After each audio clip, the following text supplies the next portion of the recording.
നമസ്കാരം. കേരളത്തിലെ 20 ലോക്സഭാ മണ്ഡലങ്ങളെ പരിചയപ്പെടുത്തുന്ന എന്താ കഥയുടെ പുതിയ ഒരു എപ്പിസോഡിലേക്ക് സ്വാഗതം. ഇന്ന് നമ്മൾ ചർച്ച ചെയ്യുന്നത് മാവേലിക്കര മണ്ഡലത്തെക്കുറിച്ചാണ്. എനിക്കൊപ്പമുള്ളത് വിജേഷ് ചൂടൽ, ഡി ദിലീപ്. മാവേലിക്കര മണ്ഡലം പരമ്പരാഗതമായി UDFൻ്റെ ഒരു കോട്ടയായി അറിയപ്പെടുന്ന സ്ഥലമാണ്. ചരിത്രം പരിശോധിച്ചാൽ 1989 മുതൽ 98 വരെ കോൺഗ്രസിലെ PJ കുര്യൻ ജയിച്ച മണ്ഡലം, 99-ൽ രമേശ് ചെന്നിത്തല ജയിച്ച മണ്ഡലം, 2004-ൽ മാത്രം CS സുജാത മാവേലിക്കരയിൽ നിന്ന് ജയിക്കുന്നു. പിന്നെ 2009, 2014, 2019 വർഷങ്ങളിൽ തുടർച്ചയായി നിലവിലുള്ള MP കൊടിക്കുന്നിൽ സുരേഷ് മാവേലിക്കരയുടെ പ്രതിനിധിയായി ലോക്സഭയിലെത്തുന്നു. 61,000-ലധികം വോട്ടിനാണ് കൊടിക്കുന്നിൽ സുരേഷ് കഴിഞ്ഞ 2019-ൽ ലോക്സഭയിലെത്തുന്നത്. പക്ഷേ 2021-ലെ തിരഞ്ഞെടുപ്പ് പരിശോധിച്ചാൽ ഈ മണ്ഡലത്തിലെ 7 സീറ്റും LDFൻ്റെ കയ്യിലായിരിക്കുന്നു. മാവേലിക്കരയിൽ MS അരുൺകുമാർ ജയിക്കുന്നു, കുട്ടനാട് തോമസ് കെ തോമസ് ജയിക്കുന്നു, ചെങ്ങന്നൂരിൽ സജി ചെറിയാൻ മന്ത്രിയാണ്, കൊട്ടാരക്കരയിൽ ധനമന്ത്രി KN ബാലഗോപാൽ, കുന്നത്തൂരിൽ കോവൂർ കുഞ്ഞുമോൻ, പത്തനാപുരത്ത് ഗണേഷ് കുമാർ, ചങ്ങനാശ്ശേരിയിൽ ജോബ് മൈക്കിൾ. ഇത്രയും പേർ, ഇതിൽ 3 മന്ത്രിമാർ പ്രതിനിധാനം ചെയ്യുന്ന ഈ മണ്ഡലത്തിൽ. ദിലീപ് ദീർഘകാലം ആലപ്പുഴ മേഖലയിലും ഒക്കെ ജോലി ചെയ്ത അതിൻ്റെ ഒരു പശ്ചാത്തലത്തിൽ ഈ ഇലക്ഷനിൽ എന്തായിരിക്കും അവിടുത്തെ ഒരു മൂഡ്? കാരണം കൊടിക്കുന്നിൽ സുരേഷ് എന്ന MPക്കെതിരെ വ്യാപകമായ ഒരു എതിർപ്പ് വോട്ടർമാരിൽ രൂപപ്പെട്ടിരിക്കുന്നു എന്നുള്ളതാണ് നമുക്ക് അറിയാൻ കഴിഞ്ഞിട്ടുള്ളത്. അത് എത്ര കണ്ട് തെരഞ്ഞെടുപ്പിനെ ബാധിക്കും? സത്യത്തിൽ MP എന്ന സ്ഥാനം കൊടിക്കുന്നിൽ സുരേഷും, കൊടിക്കുന്നിൽ സുരേഷ് MPയെ ജനവും വെറുത്തിരിക്കുന്നു എന്നുള്ളതാണ് യാഥാർത്ഥ്യം. കൊടിക്കുന്നിൽ പല പ്രാവശ്യം തന്നെ തുറന്നു പറഞ്ഞിട്ടുണ്ട്, എനിക്ക് കേന്ദ്രത്തിലേക്ക് പോകണ്ട, എനിക്ക് സംസ്ഥാന രാഷ്ട്രീയമാണ് ഇഷ്ടം. പക്ഷേ എന്തു ചെയ്യാം, കോൺഗ്രസ്സിലെ നിലവിലുള്ള ആഭ്യന്തര പ്രശ്നങ്ങൾ, അവസ്ഥ, ഇതെല്ലാം കൊണ്ട് തന്നെ കൊടിക്കുന്നിൽ വീണ്ടും മത്സരിക്കാൻ നിർബന്ധിതനായി എന്നുള്ളതാണ് വാസ്തവം. കൊടിക്കുന്നിലിന് KPCC പ്രസിഡന്റ് ആവണം, അതല്ലെങ്കിൽ കേരളത്തിലെ രാഷ്ട്രീയത്തിൽ നിൽക്കണം, ഇതൊക്കെ തന്നെയാണ് കൊടിക്കുന്നിലിൻ്റെ ആവശ്യം. നിലവിൽ വൈസ് പ്രസിഡന്റാണ് KPCC അല്ലേ? വൈസ് പ്രസിഡന്റാണ്. അപ്പോൾ അത് പക്ഷേ കോൺഗ്രസ് നേതൃത്വം സമ്മതിക്കാത്തത് കൊണ്ട് മാത്രം നിർബന്ധിക്കപ്പെട്ടിറങ്ങിയതാണ്. അതുകൊണ്ട് തന്നെ കൊടിക്കുന്നിൽ സുരേഷ് പിന്നെ MP എന്ന രീതിയിൽ ഒരു അടയാളപ്പെടുത്താവുന്ന ഒന്നും തന്നെ ആ മണ്ഡലത്തിലില്ല. അദ്ദേഹത്തെ അറിയപ്പെടുന്നത് തന്നെ ഹൈമാസ്റ്റ് MP എന്ന്. കുറേ ഹൈമാസ്റ്റ് ലൈറ്റുകൾ പലയിടത്തും സ്ഥാപിച്ചിട്ടുണ്ടെന്നല്ലാതെ മറ്റ് ഇപ്പോൾ എടുത്തു പറയാമല്ലോ, ഒന്ന്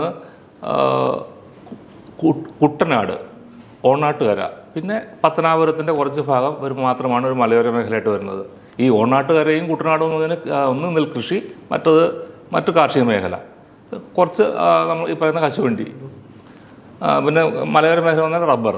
ഈ 3 വിഷയത്തിലും കേന്ദ്ര ഗവൺമെൻറ്റിൻ്റെ നിലപാട് വളരെ വളരെ പ്രതികൂലമായിട്ട് ബാധിച്ചിട്ടുണ്ട്. കശുവണ്ടിയാണെങ്കിൽ കശുവണ്ടി ഇറക്കുമതി അതിൻ്റെ നികുതി ചുങ്കം വളരെ കൂടുതലാണ്. അതുകൊണ്ട് തന്നെ ഇറക്കുമതി ചെയ്യാനാവുന്നില്ല. കശുവണ്ടി തൊഴിലാളികൾ ദുരിതത്തിലാണ്.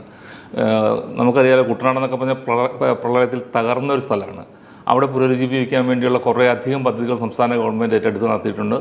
പക്ഷേ ഈ കേന്ദ്രത്തിൽ നിന്ന് ഫണ്ട് ആ ഒരു പാക്കേജ് എന്ന രീതിയിൽ അനുവദിപ്പിക്കുന്നതിൽ MP എന്ന രീതിയിൽ അദ്ദേഹം പരാജയമായിരുന്നു. ഈ ചുങ്കത്തിനെതിരെ കുറയ്ക്കുന്ന കാര്യത്തിൽ ഇടപെടുന്നതിൽ അദ്ദേഹം പരാജയമായിരുന്നു. അങ്ങനെ ഒരു സ്വയം അടയാളപ്പെടുത്താൻ കഴിയാത്ത ഒരു MPയെ ജനം വെറുത്തു എന്നുള്ളതാണ് വാസ്തവം. അതുകൊണ്ട് തന്നെ അരുൺകുമാർ ചെറുപ്പക്കാരനാണ്, വളരെ സജീവമായിട്ട് ഈ പറയുന്ന പ്രളയകാലത്തൊക്കെ അരുൺകുമാറിൻ്റെ രംഗപ്രവേശം തന്നെ അതിൻ്റെ ആ പ്രളയത്തിൽ അകപ്പെട്ട ജനങ്ങളെ സഹായിച്ചുകൊണ്ടായിരുന്നു അന്ന് രംഗപ്രവേശനം ചെയ്തിരുന്നത്. അപ്പോൾ അതുകൊണ്ടൊക്കെ തന്നെ അരുൺകുമാറിൻ്റെ ജയം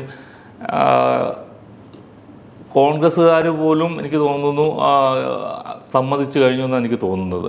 പിന്നെ വേറൊന്നുള്ളത്, അവിടെ നിർണായകമായ വസ്തുത ബൈജു കലാശാലയാണ് അവിടുത്തെ BJP സ്ഥാനാർത്ഥി, പഴയ UDF സ്ഥാനാർത്ഥി. അതായത് മാവേലിക്കരയിൽ തന്നെ UDF സ്ഥാനാർത്ഥി, കഴിഞ്ഞ വർഷം UDF സ്ഥാനാർത്ഥിയായിരുന്ന ഒരാൾ ഇപ്പോൾ BJP സ്ഥാനാർത്ഥി. കോൺഗ്രസും BJPയും തമ്മിൽ തിരിച്ചറിയാനാവാത്തൊരവസ്ഥ ജനങ്ങൾക്ക് ഫീൽ ചെയ്യുകയാണ്. അപ്പോൾ അതുകൊണ്ട് തന്നെ കോൺഗ്രസിന് മറുപടി പറയാൻ കഴിയുന്നില്ല. നിങ്ങൾ തമ്മിൽ എന്താ വ്യത്യാസം എന്നുള്ളതിന് മറുപടി പറയാൻ പറ്റുന്നില്ല. അതും എനിക്ക് തോന്നുന്നു കോൺഗ്രസിനെ വളരെ പ്രതികൂലമായി ബാധിക്കും. അതുകൊണ്ട് തന്നെ എനിക്ക് തോന്നുന്നത്, എനിക്ക് നല്ല ഉറപ്പുണ്ട്, ആ ഒരു കുട്ടനാട്, പിന്നെ കുട്ടനാട് നമുക്കറിയാലോ, നമുക്ക് കുട്ടനാട് ഇപ്പോൾ എ സി റോഡിൻ്റെ ഒരു പുനരുദ്ധാരണം എന്നൊക്കെ പറഞ്ഞിട്ടുണ്ടെങ്കിൽ കേരളത്തിൽ എടുത്തു പറയാവുന്ന ഒരു വികസന പ്രവർത്തനമാണ്. പ്രളയത്തെ ബാധിക്കാത്ത രീതിയിൽ നമുക്കറിയാം, ഒരു പ്രളയം വന്നാൽ, അല്ലെങ്കിൽ പ്രളയം വേണ്ട, മഴക്കാലം വന്നാൽ കുട്ടനാടും ആലപ്പുഴയും കോട്ടയവും തമ്മിലുള്ള ബന്ധം ആഴ്ചകളോളം മുടങ്ങുന്ന അവസ്ഥയാണ്. പക്ഷെ അതൊക്കെ മാറുന്നു. വളരെ വേഗമാണ് അവിടുത്തെ വികസന പ്രവർത്തനം നടക്കുന്നത്. അതെല്ലാം മുഴുവൻ സംസ്ഥാന ഗവൺമെൻറ്റിൻ്റെ മാത്രം ഫണ്ട് ഉപയോഗിച്ചുകൊണ്ടാണ്. അപ്പോൾ അതൊക്കെ ജനം വിലയിരുത്തും. ആ വിലയിരുത്തൽ അരുൺകുമാറിന് തീർച്ചയായും അനുകൂലമാകുമെന്നാണ് എൻ്റെ ഒരു കാഴ്ചപ്പാട്. വിജേഷിലേക്ക് വരാം. വിജേഷ്, ദിലീപ് പറഞ്ഞിടത്ത് തന്നെ തുടങ്ങാം. 2018-ലെയും 2019-ലെയും പ്രളയത്തിൽ അങ്ങേയറ്റം തകർന്നുപോയ ഒരു പ്രദേശമാണ് കുട്ടനാട് ഉൾപ്പെടെയുള്ള ഈ മധ്യകേരളത്തിൽ തെക്കൻ കേരളത്തിലേക്കുള്ള പ്രവേശന കവാടം എന്നുള്ള നിലയ്ക്കുള്ള ചെങ്ങന്നൂർ, കുന്നത്തൂർ, ആ പ്രദേശം മൊത്തം പ്രളയത്തിൽ ശിഥിലം തകർന്നുപോയ സ്ഥലമാണ്. അവിടെ പിന്നെ ഈ ലോക്സഭാംഗം എന്നുള്ള നിലയ്ക്കുള്ള കൊടിക്കുന്നിൽ സുരേഷിൻ്റെ അഭാവം, മറ്റൊന്ന് അവിടെ ഇടതുപക്ഷ പ്രവർത്തകർ നടത്തിയിട്ടുള്ള വലിയ ഒരു റീബിൽഡിങ്, ഇടതുപക്ഷ സർക്കാർ നടത്തിയിട്ടുള്ള വലിയൊരു പുനർനിർമ്മാണം, പ്രളയത്തിൽ നിന്ന് കേരളത്തെ കരകയറ്റി, ആ പ്രദേശത്തെ ആകെ കരകയറ്റി എന്ന തരത്തിലുള്ള വികസന പ്രവർത്തനങ്ങൾ എത്രത്തോളം ഈ തെരഞ്ഞെടുപ്പിനെ സ്വാധീനിക്കും? ഇല്ല, തീർച്ചയായിട്ടും നമ്മൾ കേരളത്തിലെ UDF എംപിമാരാണല്ലോ ഇപ്പോൾ ഒരാളൊഴിച്ച് ബാക്കി എല്ലാവരും ലോക്സഭയിലേക്കുള്ളത്.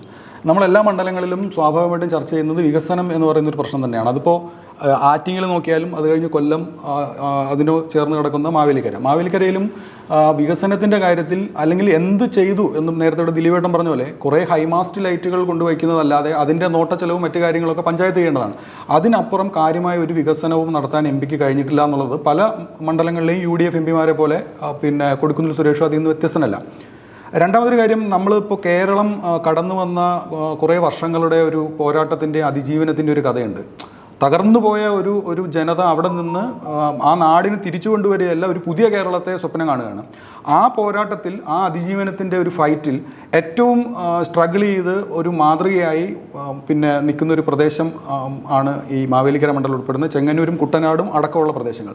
അപ്പോൾ ആ ചെങ്ങന്നൂരും കുട്ടനാടും അടക്കമുള്ള പ്രദേശങ്ങൾ അത്രത്തോളം സർവൈവ് ചെയ്ത് വരുമ്പോൾ അതിന് സംസ്ഥാന സർക്കാർ, ഈ രണ്ട് പിന്നെ ഗവൺമെൻറ്റുകൾ, തുടർച്ചയായി വന്ന ഗവൺമെൻറ്റുകൾ അവിടെ നടപ്പാക്കിയ വികസന പദ്ധതികൾ, നേരത്തെ ഇവിടെ പറഞ്ഞ പോലെ ആലപ്പുഴ ചങ്ങനാശ്ശേരി റോഡായാലും, അല്ലെങ്കിൽ അതിനൊപ്പം നടത്തുന്ന മറ്റ് വികസന പ്രവർത്തനങ്ങൾ, അത് ഈ എന്തിനേറെ പറയുന്നു, ഇതേ മണ്ഡലത്തിൽ ഉൾപ്പെടുന്ന പിന്നെ കൊട്ടാരക്കരയിലെ കുളക്കടയിൽ സോഹോയുടെ IT പാർക്ക് അടക്കം, അപ്പോൾ പുതിയ തൊഴിലവസരങ്ങളും പുതിയ പിന്നെ സംരംഭങ്ങളുമൊക്കെ സംസ്ഥാന ഗവൺമെൻറ് ആവിഷ്കരിക്കുമ്പോൾ ഇതിനൊരു പിന്തുണ നൽകാനോ അല്ലെങ്കിൽ പിന്നെ അതിജീവനത്തിനൊപ്പം നിൽക്കാനോ പോലും MP എന്നുള്ള നിലയ്ക്ക് കൊടിക്കുന്നിൽ സുരേഷിന് കഴിഞ്ഞിട്ടില്ല എന്ന് പറയുന്നൊരു വിമർശനം ആ മണ്ഡലത്തിൽ വ്യാപകമായിട്ടുണ്ട്. അതുകൊണ്ട് തന്നെയാണ് കൊടിക്കുന്നിൽ സുരേഷ് ഇത്തവണ പിന്നെ മത്സരിക്കാനില്ല എന്ന് പരസ്യമായി പ്രഖ്യാപിച്ചതും അത് ഒഴിവാക്കി സംസ്ഥാന രാഷ്ട്രീയത്തിലേക്ക് നിൽക്കാൻ വേണ്ടി പരമാവധി ശ്രമിച്ചതും. അതൊരു പിന്നെ പ്രധാന ചർച്ചാ വിഷയം തന്നെയാണ്. അതിനൊപ്പം മറ്റൊരു കാര്യം, ഇപ്പോൾ നമ്മൾ സാധാരണഗതിയിൽ പിന്നെ നമ്മുടെ ഇതിൻ്റെ ഫിഗർ പരിശോധിക്കുമ്പോൾ കഴിഞ്ഞ 15 പിന്നെ ലോക്സഭാ തിരഞ്ഞെടുപ്പുകളിൽ 12 തിരഞ്ഞെടുപ്പിലും UDF വിജയിച്ച മണ്ഡലമാണ്. പക്ഷേ അതേസമയം LDFന്, അത് CPMനും പ്രത്യേകിച്ചും അതിശക്തമായ സംഘടനാ സംവിധാനം ഉള്ളൊരു പ്രദേശമാണ് മാവേലിക്കര. അതിന് തെളിവാണ് ഈ പിന്നെ ഇപ്പോഴും 7 മണ്ഡലങ്ങളും LDF ആണ് ഭരിക്കുന്നത്. അതിൽ 3 പേര് പിന്നെ സംസ്ഥാന മന്ത്രിമാരാണ്. KN ബാലഗോപാലും പിന്നെ KB ഗണേഷ് കുമാരും അതുപോലെ സജി ചെറിയാനും. അപ്പോൾ ഈ 3 മന്ത്രിമാരുടെ കൂടി ഒരു ഇൻഫ്ലുവൻസ്, അല്ലെങ്കിൽ അവരുടെ കൂടി ഒരു പ്രവർത്തനത്തിൻ്റെ മികവ് കൂടി ആ മണ്ഡലത്തിലുണ്ട്. പിന്നെ ഉറപ്പായിട്ടും CA അരുൺകുമാർ എന്ന് പറയുന്ന ഒരു സ്ഥാനാർത്ഥി, നമ്മളിപ്പോൾ പിന്നെ തൃശ്ശൂർ VS സുനിൽകുമാറിനെ പോലൊരു ആൾ വേണം എന്ന് അവിടുത്തെ ജനങ്ങൾ ആഗ്രഹിച്ചിരുന്നു എന്ന് പറയുന്നത് പോലെ CA അരുൺകുമാർ സ്ഥാനാർത്ഥിയാകും എന്ന് പ്രഖ്യാപനത്തിന് മുമ്പ് തന്നെ ഒരു റൂമർ കേട്ടപ്പോൾ തന്നെ അങ്ങനെ ഒരാൾ വന്നു കഴിഞ്ഞാൽ ഉറപ്പായിട്ടും ഇത്തവണ നമ്മളത് പിന്നെ LDF അത് പിടിക്കും എന്നുള്ളൊരു വികാരം ഉണ്ടായിട്ടുണ്ട്. അപ്പോൾ അത് സ്വാഭാവികമായിട്ടും ഈ തെരഞ്ഞെടുപ്പിൽ ഒരു മാറ്റം മാവേലിക്കരയിൽ ഉണ്ടാവുമെന്ന് തന്നെയാണ് വിലയിരുത്തപ്പെടുന്നത്. പഴയ അടൂർ മണ്ഡലത്തിലെ പല ഭാഗങ്ങളും കൂട്ടിച്ചേർത്തതാണ് ഈ പുതിയ മാവേലിക്കര. അന്ന് ഇതുപോലെ തന്നെ യുവാവായിരുന്ന ചെങ്ങറ സുരേന്ദ്രൻ ഒരു വലിയൊരു വിജയം നേടിയ മണ്ഡലമാണ്. കൊടിക്കുന്നിൽ തന്നെയാണ് തോൽപ്പിച്ചത്. അങ്ങനെ ഒരു ചരിത്രം മാവേലിക്കരയ്ക്കുണ്ട്. പിന്നീട് CS സുജാത ജയിച്ചിട്ടുണ്ട്, മാവേലിക്കരയായി മാറിയപ്പോൾ. തികഞ്ഞ ഒരു രാഷ്ട്രീയ പോരാട്ടം തന്നെയാണ്. യുവാവാണ് അരുൺകുമാർ എന്നുള്ള ഒരു പ്ലസ് പോയിൻ്റാണ് അദ്ദേഹത്തിന് മുന്നിൽ. മറ്റൊന്ന്, കേരളത്തിലെ 2 സംവരണ മണ്ഡലങ്ങളിൽ ഒന്നാണ് മാവേലിക്കര. കോൺഗ്രസിനെ സംബന്ധിച്ച് ഒരു നേതൃദാരിദ്ര്യം അവിടെ പ്രകടമാണോ ശരിക്കും? ഈ ഒരു സംവരണ വിഭാഗത്തിൽ നിന്ന് ഒരു സ്ഥാനാർത്ഥിയെ കണ്ടെത്തുക എന്നുള്ളൊരു ടാസ്ക് കോൺഗ്രസിന് മുന്നിൽ ഉണ്ടായിരുന്നു ശരിക്കും? തീർച്ചയായും അങ്ങനെ തന്നെ കരുതണം. വേറൊരാളെ പകരം വയ്ക്കാനില്ലാത്തത് കൊണ്ട് തന്നെയാണ് കൊടിക്കുന്നിൽ നിൽക്കേണ്ടി വന്നത്. കൊടിക്കുന്നിലിന് സ്വയം പിന്മാറിയിട്ടും വേറൊരാളെ, അതുപോലത്തെ ഒരാളെ കണ്ടെത്താൻ, നേരത്തെ പറഞ്ഞ പോലെ അവിടെ പിന്നെ വളർന്നു വന്ന ഒരാളാണ് ഈ പറയുന്ന ബൈജു കലാശാല. അയാൾ BJP-യിലേക്ക് പോയി. മറ്റൊരാളാണ് ഷാജു, കെ ഷാജു. അത് JSS-ലായിരുന്ന UDF-ൻ്റെ ഭാഗമായിട്ട് പിന്നെ കോൺഗ്രസ്സിൽ വന്നു. കോൺഗ്രസിൻ്റെ നേതാവായിട്ട് അവിടെ ഒരു പട്ടികജാതി വിഭാഗത്തിൽ നിന്നുള്ള ഒരു നേതാവായിട്ട് വളർന്ന ഒരാളാണ്. അദ്ദേഹം അവിടെ മനമെടുത്ത് ഇപ്പോൾ ലെഫ്റ്റുമായിട്ട്, അതായത് CPM-ആയിട്ട് സഹകരിച്ച് പ്രവർത്തിക്കുകയാണ്. അപ്പോൾ അത്തരത്തിൽ ഒന്ന് ഈ അരികൾക്കപ്പെട്ട വിഭാഗങ്ങൾ, അല്ലെങ്കിൽ ഈ പറയുന്ന പട്ടികവർഗ വിഭാഗങ്ങൾ കോൺഗ്രസിൻ്റെ നയത്തിൽ നിന്ന് അവർക്കുണ്ടാകുന്ന തിക്തഫലങ്ങൾ അതിൽ മനമെടുത്ത് അവർ ആ പ്രസ്ഥാനം വിടുകയാണ്. പ്രത്യേകിച്ച് കേരളത്തിൽ കുറച്ചുകൂടി നമുക്കറിയാലോ, വിദ്യാഭ്യാസപരമായിട്ട് കുറച്ചുകൂടി രാഷ്ട്രീയ ധാരണയുള്ള വിഭാഗമാണ്. അപ്പോൾ അതുകൊണ്ട് തന്നെ തന്നെയല്ല, കോൺഗ്രസ് കഴിഞ്ഞ കാലങ്ങളിൽ എടുത്തിട്ടുള്ള സമീപനം എപ്പോഴും ഒരു BJP അല്ലെങ്കിൽ മൃദു ഹിന്ദുത്വ നിലപാടെടുക്കുന്നത് കൊണ്ട് തന്നെ ഏറ്റവും കൂടുതൽ ബാധിക്കുന്നത് ഈ ദളിത്, അതുപോലെ തന്നെ SC വിഭാഗങ്ങളെയാണ്.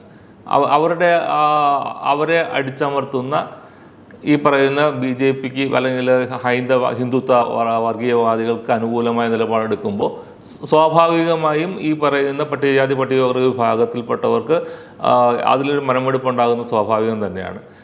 അപ്പോൾ അതുകൊണ്ട് തന്നെ ഉണ്ടായിരുന്ന കോൺഗ്രസിനോടൊപ്പം ആ വിഭാഗത്തിലുണ്ടായിരുന്ന പലരും അതിൽ നിന്നും വിട്ടുമാറിക്കൊണ്ടിരിക്കുകയാണ്. അപ്പോൾ അതുകൊണ്ട് തന്നെ ആ വിഭാഗത്തിൽ കോൺഗ്രസ്സിലൊരു ഒരു എന്താ പറയുക, നേതൃദാരിദ്ര്യം ഇന്ന് അനുഭവിക്കുന്നുണ്ട്. അപ്പോൾ അതുകൊണ്ട് തന്നെയാണ് കൊടിക്കുന്നിലിനെ വീണ്ടും ഇറക്കേണ്ടി വന്നത്. അത് തീർച്ചയായും ആ മണ്ഡലത്തിലെ ചർച്ച തന്നെ വരും എന്നാണ് എൻ്റെ അഭിപ്രായം. വിജേഷ്, അവസാനമായി വിജേഷിലേക്ക് വരാം. വിജേഷ്, ഈ BJP-യുടെ ഒരു സാന്നിധ്യം ഈ മാവേലിക്കര മണ്ഡലത്തിൽ എത്രത്തോളം ഉണ്ട്? BJP-യുടെ വോട്ട് മുമ്പും ഷിഫ്റ്റ് ചെയ്ത ഒരു മണ്ഡലമായിട്ടാണ് മാവേലിക്കര അറിയപ്പെടുന്നത്. അല്ല, BJP അവിടെ അങ്ങനെ കാര്യമായിട്ടൊരു സ്വാധീനമുള്ള സ്ഥാനാർത്ഥിയെ ആ നിലയ്ക്ക് പരീക്ഷിച്ചില്ല. കാരണം കഴിഞ്ഞ തവണ അത് BDJS ആണെന്ന് തോന്നുന്നു ആ മണ്ഡലം വിജയിച്ചിരുന്നത്. അവർ ഒരു 1,00,000-ഓളം വോട്ട് പിടിച്ചിട്ടുണ്ട്. പക്ഷെ ആ ഒരു സാഹചര്യം BJP-ക്ക് അനുകൂലമായിട്ടോ അല്ലെങ്കിൽ കോൺഗ്രസിന് അനുകൂലമായിട്ടോ കഴിഞ്ഞ തവണ ഉണ്ടായിരുന്ന ഒരു മോഡി വിരുദ്ധരും മോഡി അനുകൂലികളും എന്നുള്ള ഒരു സാഹചര്യം, ഒരു പൊളിറ്റിക്കൽ സാഹചര്യം ഇപ്പോൾ ഇല്ലല്ലോ. കാരണം ഇടതുപക്ഷത്തിന് അല്ലെങ്കിൽ കോൺഗ്രസിനെ പ്രതീക്ഷ അർപ്പിക്കുന്ന അങ്ങനത്തെ ഒരു പിന്നെ എറോഷനൊന്നും ഇപ്പോൾ അതിനുള്ള സാധ്യതയില്ല. അപ്പോൾ പൊളിറ്റിക്കലി പിന്നെ LDF-ന് കുറച്ചുകൂടി അനുകൂലമായൊരു സാഹചര്യമാണ്. 60,000 വോട്ടിനാണ് കഴിഞ്ഞ തവണ മാവേലിക്കരയിൽ കൊടിക്കുന്നിൽ സുരേഷ് വിജയിച്ചത്. തീർച്ചയായിട്ടും പിന്നെ ഈ ഒരു 5 വർഷത്തെ ഗ്യാപ്പ് എന്ന് പറയുന്നത് നമ്മളെ ഒരു കാഴ്ചപ്പാടിലും പൊതുസമൂഹത്തിൻ്റെ ഒരു കാഴ്ചപ്പാടിലൊക്കെ വലിയ മാറ്റങ്ങൾ വന്നിട്ടുണ്ട്. കാരണം യുവത്വത്തിനെ കുറേ കൂടി പുതിയ ആളുകൾ വരട്ടെ എന്ന് സാധാരണഗതിയിൽ എല്ലാവരും ആഗ്രഹിക്കുന്ന ഒരു സമയത്താണ് ഈ എത്രയോ കാലമായിട്ട് മത്സരിച്ചുകൊണ്ടിരിക്കുന്ന ഒരാൾ, അതും പ്രത്യേകിച്ച് നേട്ടങ്ങളൊന്നും എടുത്തു പറയാനില്ലാത്ത ഒരാൾ മത്സരിക്കുകയും അതിനൊപ്പം വളരെ പിന്നെ പോസിറ്റീവായ പ്രതീക്ഷ നൽകുന്ന ഒരു പുതിയ ചെറുപ്പക്കാരൻ പിന്നെ CPI-യുടെ സ്ഥാനാർത്ഥി, LDF-ൻ്റെ സ്ഥാനാർത്ഥിയായിട്ട് വരുമ്പോൾ തീർച്ചയായിട്ടും അതിൻ്റെ ഒരു മുൻതൂക്കം ഇത്തവണ ഉണ്ടാകും എന്നുള്ളത് കൊണ്ട് തന്നെ നമുക്ക് പിന്നെ LDF-ന് നല്ല വിജയസാധ്യതയുള്ള മണ്ഡലങ്ങളുടെ പട്ടികയിലാണ് വ്യക്തിപരമായി എനിക്ക് മാവേലിക്കരയെ വയ്ക്കാൻ പറ്റുന്നത്. നമ്മൾ ചർച്ച ചെയ്യാത്ത ഒരു കാര്യം കൂടി എനിക്ക് തോന്നുന്നു ഇതിൽ പ്രസക്തമാണ്. കാരണം ഒരു MP എന്ന രീതിയിൽ MP ഫണ്ട് ചെലവഴിക്കുന്ന കാര്യത്തിൽ ഏറ്റവും പിന്നോക്കം നിന്ന ഒരു MP-യാണ് കൊടിക്കുന്നിൽ സുരേഷ്. അവസാനം കൊടിക്കുന്നിൽ സുരേഷ് തൻ്റെ MP ഫണ്ട് വിനിയോഗിക്കുന്ന സംബന്ധിച്ചുള്ളൊരു വിവാദം ഉണ്ടായപ്പോൾ അത് സാങ്കേതികമായ പ്രശ്നത്തിൻ്റെയും സാങ്കേതികമായ നിയമപരമായ പ്രശ്നം, ഉദ്യോഗസ്ഥന്മാരുടെ പിടിപ്പുകേട് എന്ന തരത്തിൽ കൊണ്ട് അവരുടെ മേലിൽ കുതിര കയറാനാണ് ശ്രമിച്ചത്. പക്ഷേ ഇപ്പോഴും നമുക്കറിയാം 40% തുക MP ഫണ്ടിൽ വിനിയോഗിക്കാതെ കിടക്കുകയാണ്. അപ്പോൾ ആ ഒരു ഈ പറയുന്ന അനുവദിച്ച് കിട്ടുന്ന 5 കോടി രൂപ ഒരു വർഷം, ആ തുക പോലും ആ പ്രദേശത്തെ ജനങ്ങൾക്ക് വേണ്ടി വിനിയോഗിക്കാൻ കെൽപ്പില്ലാത്തൊരു MP എന്ന രീതിയിൽ ജനം വിലയിരുത്തുന്ന കാര്യത്തിൽ തർക്കമില്ല. ജനത്തിൻ്റെ വിലയിരുത്തലിനെ കൂടാതെ ഈ കോൺഗ്രസ്സിൽ നേരത്തെ ദിലീപേട്ടൻ പറഞ്ഞ പോലെ കോൺഗ്രസ്സിൽ പുതിയ ചെറുപ്പക്കാർ വരുന്നില്ല എന്ന് പറയുന്ന അവർക്ക് അവസരമില്ല എന്ന് പറയുന്നതുകൊണ്ട് തന്നെ കോൺഗ്രസ്സിനുള്ളിൽ നിന്ന് തന്നെ ഒരു വലിയ പിന്നെ പടൽപ്പണക്കം അവിടെ ഉണ്ട്. ഇപ്പോൾ കൊല്ലം ജില്ലയിലൊക്കെ കൊടിക്കുന്നിൽ സുരേഷിനെതിരെ അല്ലെങ്കിൽ DCC പ്രസിഡന്റിനൊക്കെ എതിരെ വലിയ പടയൊരുക്കം കോൺഗ്രസ്സിലുണ്ട്, വലിയ പരസ്യമായ പ്രതിഷേധമുണ്ട്. അപ്പോൾ അതിൻ്റെ ഒരു പ്രതിഫലനം കൂടി സ്വാഭാവികമായിട്ടും ഇത്തവണ പിന്നെ UDF-നൊരു തലവേദന ആവും.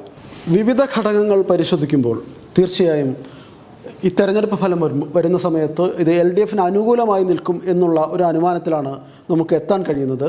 അതിലൊന്ന് MP എന്നുള്ള നിലയ്ക്ക് കൊടിക്കുന്നിൽ സുരേഷിൻ്റെ വലിയ പരാജയം, മറ്റൊന്ന് പ്രളയത്തിൽ തകർന്നുപോയ ഒരു നാടിനെ വീണ്ടെടുക്കാൻ ഇടതുപക്ഷ ജനാധിപത്യ മുന്നണി സർക്കാർ നടത്തിയ കഠിനമായ പരിശ്രമങ്ങൾ, അതിൻ്റെ ഫലസിദ്ധി, ഇതെല്ലാം പരിശോധിക്കുമ്പോൾ മൂന്നാമത്തേത് ഒരു യുവാവായ LDF സ്ഥാനാർത്ഥി അങ്ങേയറ്റം ജനവിരുദ്ധനായി മാറിയ ഒരു സിറ്റിംഗ് MP-യുമായുള്ള മത്സരം. ഈ എല്ലാ ഘടകങ്ങളും പരിശോധിക്കുമ്പോൾ ഈ മണ്ഡലം ഇടതുപക്ഷത്തിനൊപ്പം നിൽക്കും എന്നുള്ള ശുഭകരമായ വാർത്തയാവും നമുക്ക് പ്രതീക്ഷിക്കാനാവുക. എന്താ കഥയുടെ ഈ എപ്പിസോഡ് ഇവിടെ അവസാനിപ്പിക്കുന്നു. നന്ദി, നമസ്കാരം.